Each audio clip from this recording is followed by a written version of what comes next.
سورہ نمل آیت 27 اعوذ باللہ السمیع العلیم من الشیطان الرجیم بسم اللہ الرحمن الرحیم قال اس نے یعنی سلیمان علیہ السلام نے کہا ساننظر ابھی ہم دیکھ لیں گے اصدقتا کیا تو نے سچ کہا ام یا کنتا تو ہے من الکاذبین جھوٹ بولنے والوں میں سے۔ تصدیق کتنی ضروری ہے کہ جو وہ آ کر خبر دیتا ہے، جو وہ کہتا ہے پرندہ ہدہد، تو اس کو وہ سنتے ہیں۔ سننے کے بعد دیکھیں پرندے کی بات کو بھی سنا گیا، سننے کے بعد پھر کیا کہا گیا کہ ہم اس کی جلد تصدیق کریں گے۔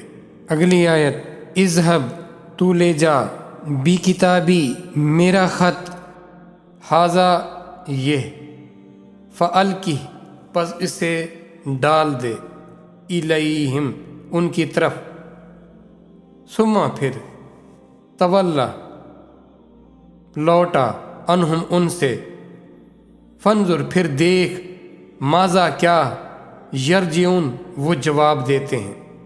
یہ خط ہے میرا، یہ خط ہے، تم اسے لے جاؤ اور انہیں ان کی طرف ڈال آؤ، لوٹ آؤ، پھر دیکھتے ہیں کہ کیا جواب آتا ہے ان کی طرف سے۔ ذرا یہاں دیکھیں لفظ کیا آ رہا ہے، وہ جو مراسلہ بھیجتے ہیں، جو خط بھیجتے ہیں، اس کے لیے لفظ کیا آیا۔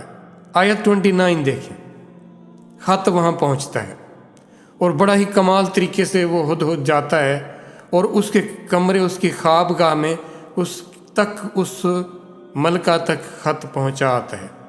کہیں ادھر ادھر نہیں جاتا کہ کوئی اس تک پہنچائے نہ پہنچائے، اس میں رد و بدل کر دے۔ جس نے فیصلہ کرنا تھا ڈائریکٹ اس تک وہ خط پہنچایا گیا۔ جب خط پہنچا تو پھر کیا ہوا؟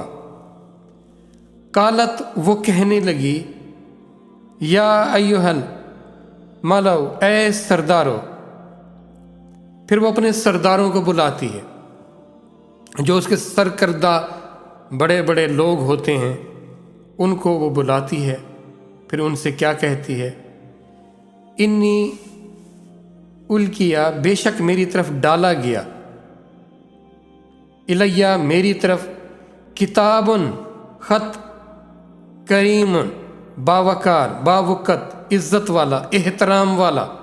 اگلی آیت دیکھیں، انہو بے شک وہ، یہ خط من سلیمان کی طرف سے، وَإِنَّهُ اور بے شک وہ یعنی یہ خط بسم اللہ نام سے، اللہ کے ساتھ نام اللہ کے، رحمان جو رحمان، رحیم نہایت مہربان۔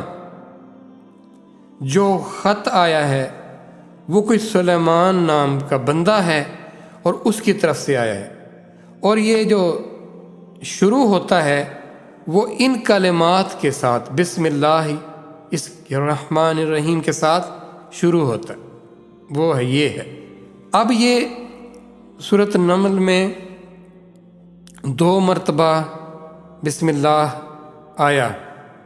اب یہاں جو ایک بات، وہ لفظ ہے کتاب۔ اب ایک اللہ کے ایک بندے حضرت سلیمان علیہ السلام کی طرف سے ایک خط آتا ہے اور اس کے لیے لفظ ہے کتاب، اور وہ کیسے کہتی ہیں کہ یہ بڑا باوقار ہے، کریم ہے، عزت و احترام والا ہے، اور وہ پڑھتی ہیں، وہ پھر اس پر وہ بات کرتی ہیں، یہ کتاب اللہ کا خط ہمارے پاس آیا، قرآن۔ کیا کیا ہم نے اس کو؟ خط سمجھا، پیغام سمجھا، محبت نامہ سمجھا؟ نہ سمجھا، بہت قلیل تھے جنہوں نے یہ سمجھا۔ اب دیکھا جائے تو اس خط میں دیکھیں جیسے ایک خط تھا نا، یہ تم بیگ لے جاؤ ہمارا بھرا ہوا، یہ میں سمجھانے کے لیے آپ سے عرض کر رہا ہوں۔ اس میں یوں نہیں کہ بل چلیں کہہ لیں 114 خط ہیں، یہ میرے بندوں کے پاس لے جاؤ، بسم اللہ آپ دیکھتے ہیں کہ سورۃ توبہ کے شروع میں نہیں ہے، اس کو یہاں 2 دفعہ دے دیا گیا، یعنی اس رحمان اور رحیم کی طرف سے جو محبت نامہ ہے 114 خطوط آپ کے پاس آئے، بلکہ مجھے کہنے دیجئے کہ ہر آیت، ہر لفظ ایک خط ہے، ایک محبت لیے ہوئے، ایک پیغام لیے ہوئے۔ اتنے خط اس نے آپ کے لیے لکھے، بھیجے، کتنی محبت کے ساتھ، کتنی عنایت کے ساتھ، اور میں آپ کر کیا رہے ہیں؟ اس کو بنا سمجھ کے پڑھنا ہے؟ کیوں؟ خط ہے یہ، محبت بھیجی ہے اس نے، پیغام بھیجا ہے اس نے، میرے فائدے کی باتیں بھیجی ہیں، میرے نقصان سے بچنے کے لیے مجھے اس نے خبردار کیا ہے۔ کوئی کہہ بھی کیسے سکتا ہے کہ اس کو نہیں سمجھنا؟ کسی کی جرت کیسے ہوئی؟ کیا مجال ہے کسی کی جو یہ کہے؟ کوئی اتنی ہرزہ سرائی کیوں کرے؟ لیکن ہوئی، اور صدیوں سے ہوتی چلی آ رہی ہے، اور بڑے اہتمام سے ہوتی چلی آ رہی ہے، اور کسی کو کوئی فرق نہیں پڑ رہا۔ انتہائی افسوس کی بات ہے، انتہائی دکھ کی بات ہے۔